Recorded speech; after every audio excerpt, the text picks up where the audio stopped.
Caso Bizarro é um podcast criado por uma bêbada na fé que fala sobre casos peculiares que já aconteceram ao redor do mundo. E agora você também pode apoiar na Aurelo. Por R$9, os apoiadores terão uma série de benefícios, como episódios extras, uma live interagindo com vocês, participação do quadro Monstro de Infância, envio do Caso Bizarro em áudio, acesso a um grupo para comentar bastidores, entre outros. Para começar a apoiar, basta entrar em orelo.cc/casobizarro/apoios. Obrigada!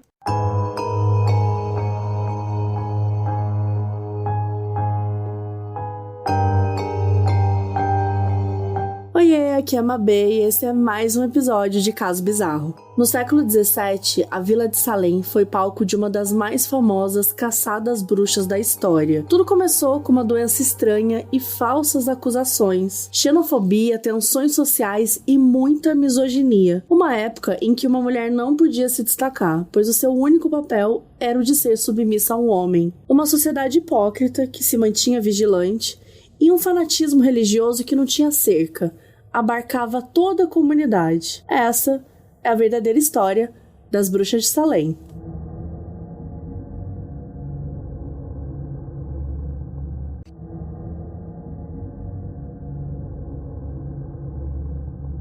Antes de contar essa história, a gente precisa voltar em 1689, quando os reis ingleses William e Mary iniciaram uma guerra contra a França nas colônias americanas. Esse conflito ficou conhecido como a Guerra do Rei William e devastou regiões do norte do estado de Nova York, na Nova Escócia e em Quebec. E refugiados foram enviados para o condado de Essex, especialmente na Vila de Salem, na colônia da Baía de Massachusetts. E esses refugiados chegaram sem estrutura nenhuma.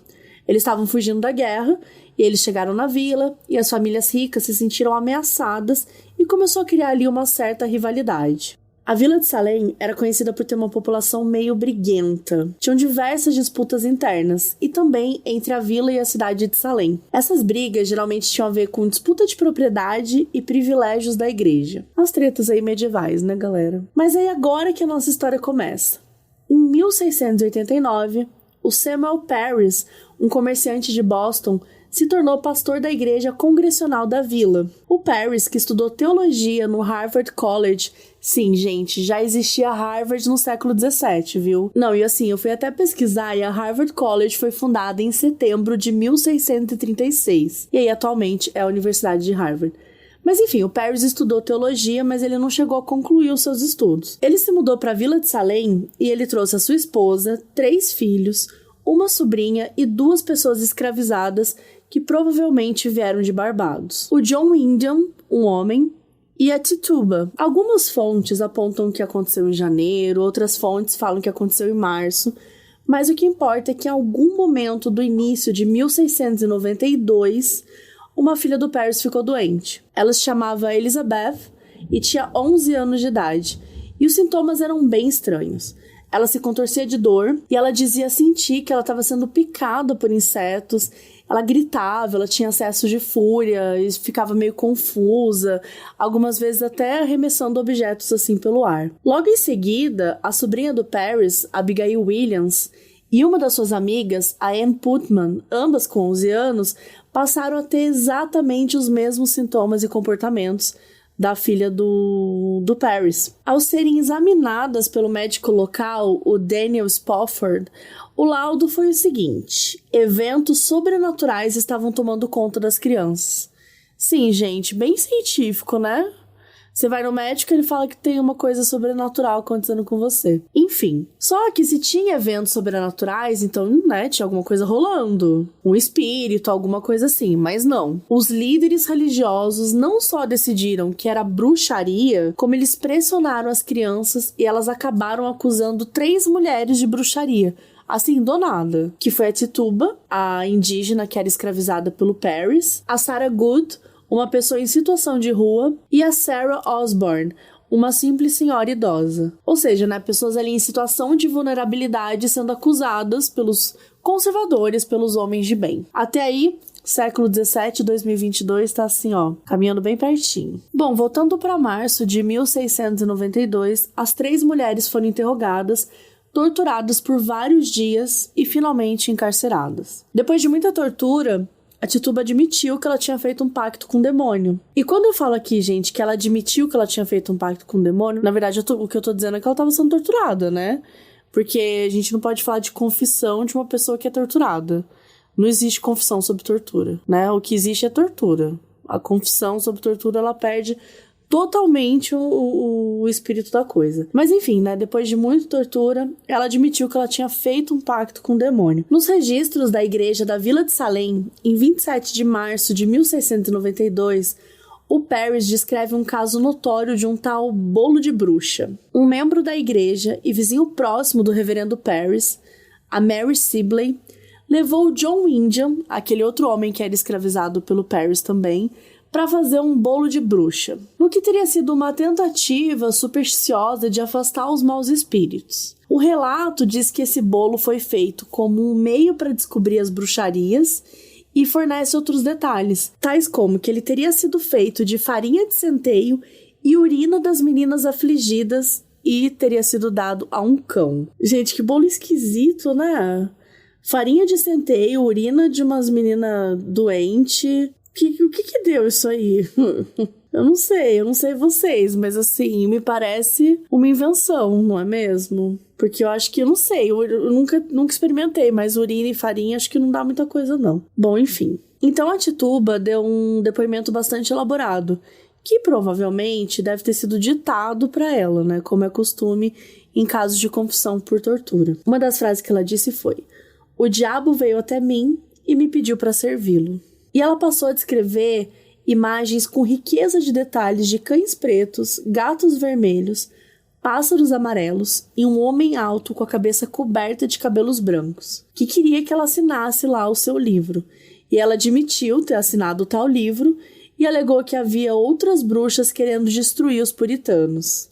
A partir daí, diversas denúncias começaram a ser feitas. Só que esse foi, assim, um dos primeiros casos, né? Tipo, depois a coisa foi ficando muito pior. A partir daí, diversas denúncias começaram a ser feitas, dando início a várias perseguições.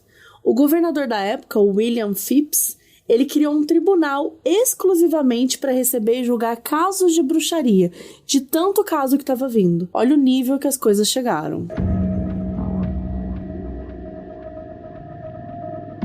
No dia 27 de maio de 1692, o Tribunal Especial de Oyer recebeu as ordens do governador Phips para que uma mulher chamada Bridget Bishop fosse a primeira a ser julgada, sob a acusação de ter comportamentos promíscuos por, atenção, ser fofoqueira, ter sido vista roubando ovos e, gente, pasmem, se transformar em um gato.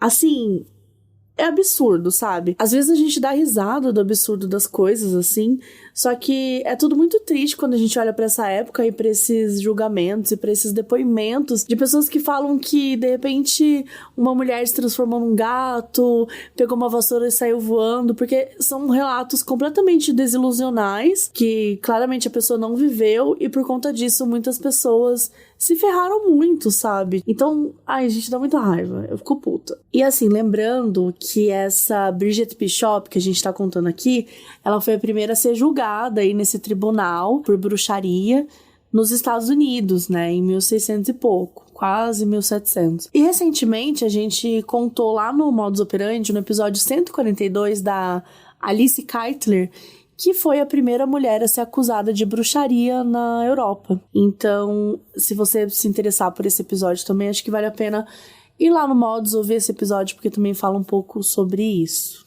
ok? Voltando aqui pra história, então, essa Bridget foi acusada e quando perguntaram pra ela se ela tinha cometido feitiçaria, ela respondeu: "Sou tão inocente quanto a criança ainda não nascida." Mas, como era de se esperar, né, gente, a defesa dela não foi convincente o suficiente pro júri e ela foi, infelizmente, considerada culpada. O seu enforcamento aconteceu no dia 10 de junho daquele mesmo ano, no local que mais tarde seria conhecido como Gallows Hill. Um mês depois, mais 5 pessoas condenadas foram enforcadas, incluindo a Sarah Good, cuja filha Dorothy, de apenas 4 anos, também teria sido condenada. A Dorothy Good era filha de William Good e da Sarah Good. Com apenas 4 anos de idade na época, gente, ela foi interrogada pelos inquisidores por horas a fio.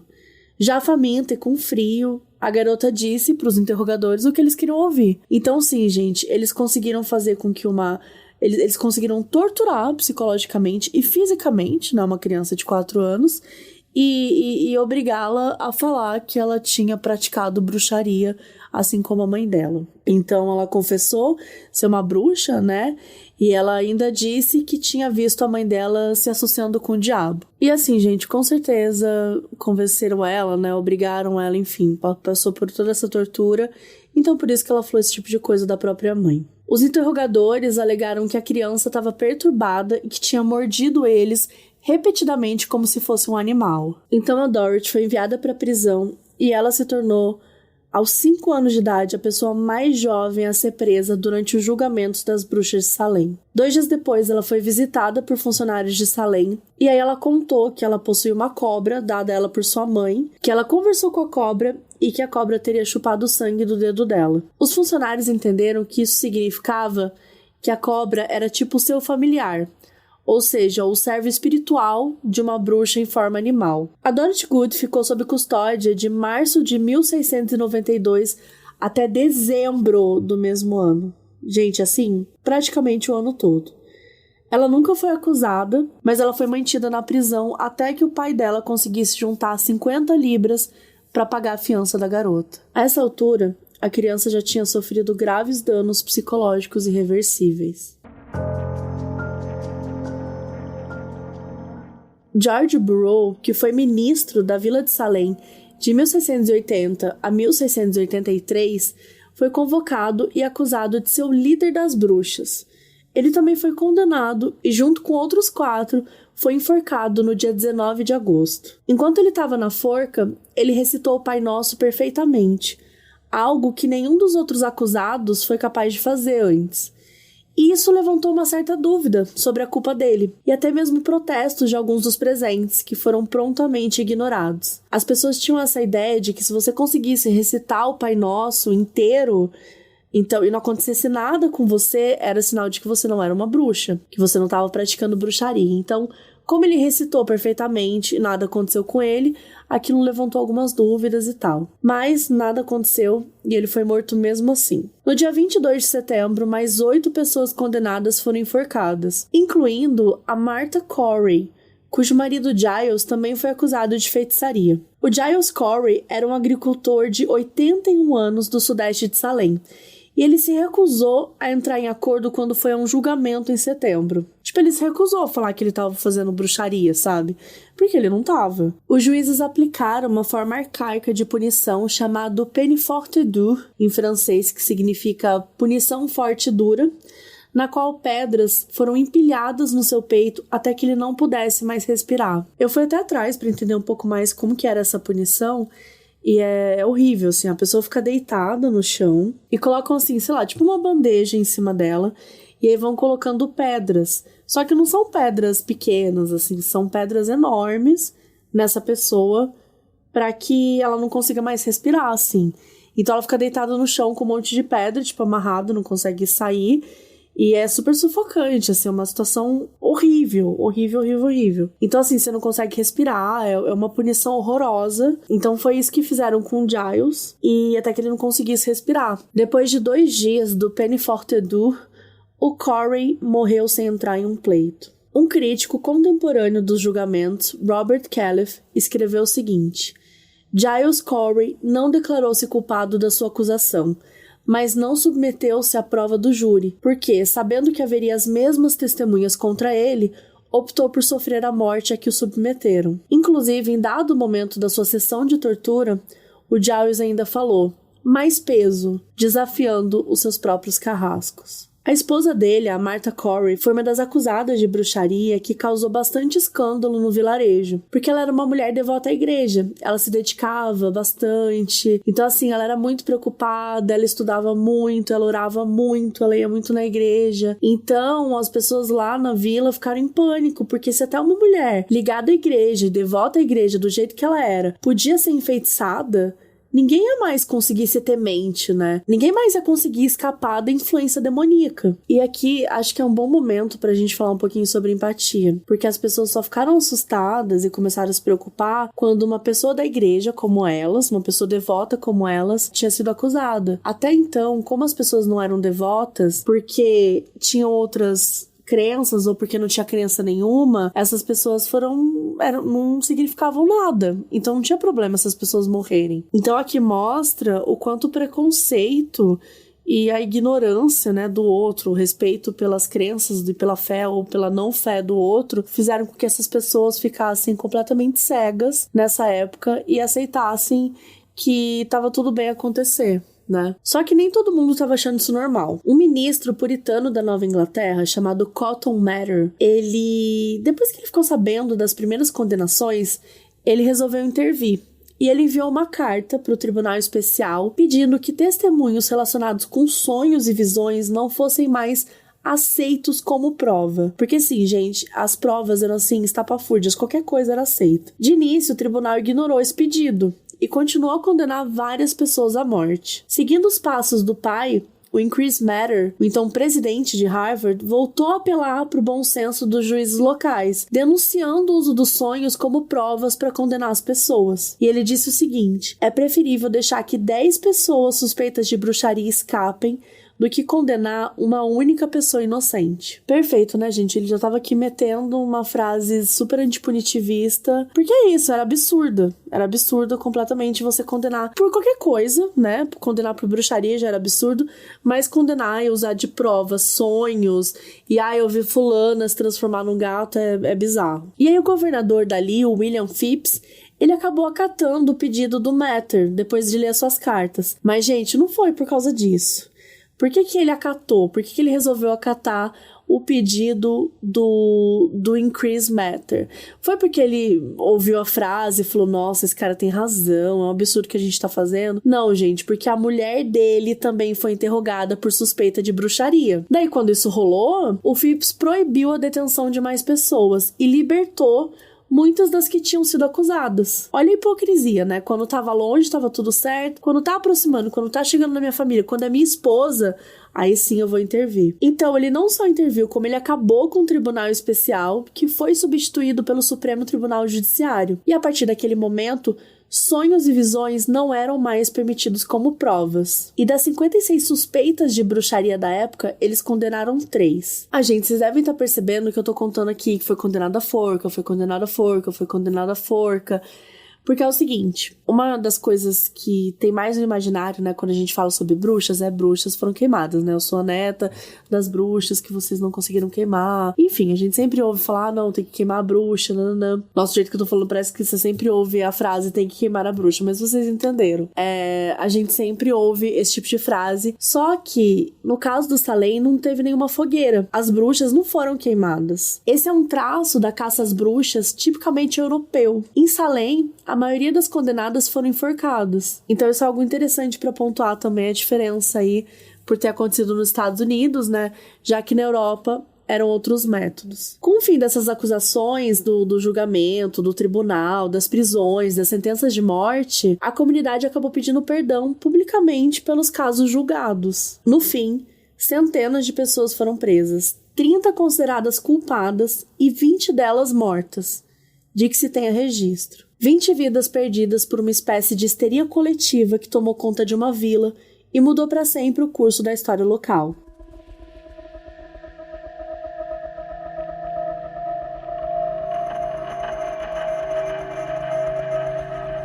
Alguns envolvidos, como um juiz, a própria acusadora Ann Putman, eles confessaram publicamente o erro e a culpa. No dia 14 de janeiro de 1697, o Tribunal Geral de Massachusetts ordenou um dia de jejum e reflexão sobre a tragédia de Salem. Gente, sério. Sério mesmo. Um dia de jejum. Vocês matam 20 pessoas, criam uma histeria coletiva, destrói a vida de milhares de mulheres, mas assim, não, vamos fazer um dia de jejum aqui, vai resolver tudo. Em 1702, o tribunal declarou os julgamentos ilegais. Em 1711, um projeto de lei foi aprovado restaurando os direitos e bons nomes de muitos dos acusados, além de conceder um total de 600 libras em restituição aos seus herdeiros. E lembra daqueles sintomas estranhos que as crianças tiveram? Que, começou toda essa história acusando as mulheres de bruxaria? Estudos recentes acreditam que esses estranhos sintomas poderiam ter sido causados por uma infecção por pão de centeio feito de grão infectado pelo fungo do esporão do centeio, que é uma substância natural da qual o LSD é derivado. Uma outra tese fala sobre uma combinação de asma, abuso infantil e epilepsia, que também, gente, me parece ser uma coisa bem aleatória. Na época, a ignorância e a intolerância religiosa fizeram com que a sociedade taxasse de bruxaria, mas apenas em 1957, sim, gente, mais de 250 anos depois que Massachusetts se desculpou formalmente pelos eventos do século XVII. Salem hoje em dia ela se tornou um ponto turístico bastante movimentado, com um museu dedicado à história da caça às bruxas, assim como um museu de cera, com umas estátuas de qualidade duvidosa, assim, mas dá um Google aí pra vocês verem. É interessante mesmo assim, porque mostra a história. Restaurante temático e um dos Halloweens mais disputados por turistas dentro dos Estados Unidos. Dizem que se você quiser passar um Halloween em Salem, você tem que começar a garantir sua hospedagem a partir de fevereiro. Eu já tentei passar um ano lá, não rolou, porque precisa ter uma antecipação muito grande, mas eu ainda irei. E depois eu venho aqui contar pra vocês. O Memorial das Bruxas de Salem também existe lá. E é um local de visita para quem quer conhecer um pouco mais sobre as vítimas e prestar homenagem para elas. Talvez o mais absurdo seja o emblema da corporação da polícia local, que tem uma ilustração de uma bruxinha com os dizeres Salem, The Witch City, Massachusetts. Tipo, Salem é a cidade das bruxas e o estado. E outra coisa que Bruxa de Salem também tá é na cultura pop. Você tem livros, filmes, séries, várias histórias inspiradas ou sobre o próprio caso. Um dos filmes mais conhecidos é A Bruxa. Eu amo esse filme. Apesar dele não ser uma história passada durante a caça às bruxas, o filme bebe de muitos elementos, presentes no século XVI e XVII, como a forma como se davam os julgamentos, as penas, a acusação da bruxaria, o puritanismo. Não é um filme real, tipo, história real. Ele é uma ficção, porém acho que ele traduz muito bem o ambiente, o espírito que era naquela época. E é um ótimo filme, é um excelente filme, eu recomendo muito. Tem o filme também As Bruxas de Salem, de 1996, que conta a história de uma jovem, Abigail Williams. Você vai reparar que tem o mesmo nome da nossa Abigail Williams, daquele que eu contei agora há pouco, mas não tem nada a ver. Também é uma ficção. E essa tal dessa jovem, ela se envolveu com um fazendeiro casado e é acusado de planejar a morte da esposa dele junto com outras mulheres. Daí rola uma histeria coletiva e todo mundo começa a se acusar de bruxaria. Também bem inspirado aí nos eventos das Bruxas de Salem. Tem um livro que conta a história da Tituba e se chama Eu, Tituba, Bruxa Negra de Salem. É da Maryse Condé e esse livro é de 2019. E a obra conta a história completa da Tituba. Só que, gente, eu só quero ler um trecho da sinopse do livro que é assim, perfeito. A história de Tituba é a história das mulheres da diáspora e do povo negro. É também a história de todas as pessoas que seguem a própria verdade, em vez de professar a fé do colonizador. É a história dos e das dissidentes e dos seres de alma livre. Por isso é uma história bela e complexa, cujo final, a despeito dos infortúnios, é sempre benfazejo, pois é a história dos que resistem. Eu fiquei com bastante vontade de ler, então vou ficar sem indicação também. O Livro Perdido das Bruxas de Salem, da Catherine Howe. Esse livro é de 2010 e ele é considerado um dos melhores livros sobre a história das Bruxas de Salem. Por quê? Porque a Catherine Howe, ela realmente era descendente de uma mulher que foi acusada de ser bruxa em 1692. E ela traz várias histórias de mulheres verdadeiras daquela época. Então é muito interessante a forma como ela escreve. E aqui a autora, a Catherine, ela conta a história da Connie Goodwin, que é uma jovem que ela encontra um livro secreto e começa a investigar a história das bruxas. E o objetivo do livro, segundo a Catherine, é analisar o preconceito da sociedade e investigar o que aconteceu com as bruxas de Salem.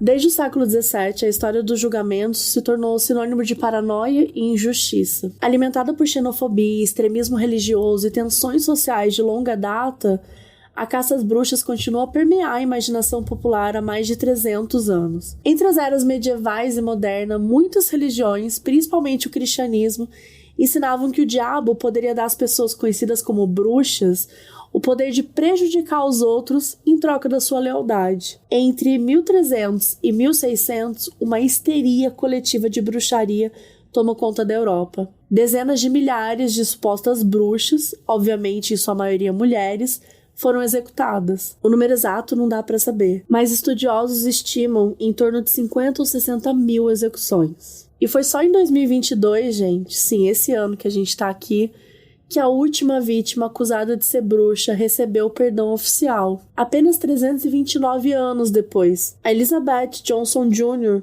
vivia em North Andover.